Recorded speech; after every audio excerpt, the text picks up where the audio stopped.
যুক্তরাষ্ট্র জুড়ে immigration and customs enforcement আইইসিই এর বিরুদ্ধে বিক্ষোভ এখন চরম আকার ধারণ করেছে।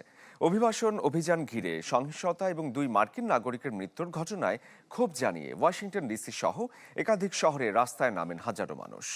কি বুঝলেন ভাই? অনলি যেটাই চাই। যুক্তরাষ্ট্র জুড়ে তীব্র হয়েছে ইমিগ্রেশন অ্যান্ড কাস্টমস এনফোর্সমেন্ট আইসি এর বিরোধী বিক্ষোভ।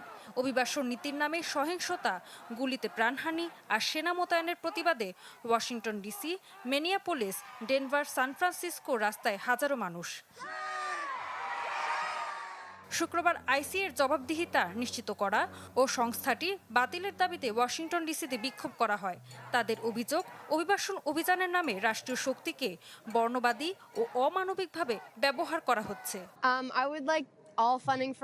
আমাদের প্রতিবেশীদের রাস্তা, গাড়ি আর ঘর থেকে টেনে বের করে নিয়ে যাওয়া হচ্ছে। মিনিয়াপোলিসে রেনে গুড ও অ্যালেক্স পেটিকে গুলি করে হত্যা করা হয়েছে।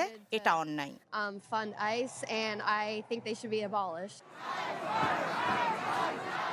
একই দাবিতে বিক্ষোভ করা হয় ডেনভার ও সান ফ্রান্সিসকোতে। এই আন্দোলনের সমর্থন জানিয়ে ক্লাস বর্জন করেছে ক্যালিফোর্নিয়া ও নিউ ইয়র্কের শিক্ষক শিক্ষার্থীরা। বিক্ষোভ দমনে উত্তপ্ত মিনিয়াপোলিসে মোতায়েন করা হয়েছে 3000 ফেডারেল অফিসার, সংখ্যায় যা স্থানীয় পুলিশ বাহিনীর 5 গুণ। প্রেসিডেন্ট ট্রাম্পের নির্দেশে ভারী অস্ত্র নিয়ে শহর জুড়ে টহল দিচ্ছেন তারা।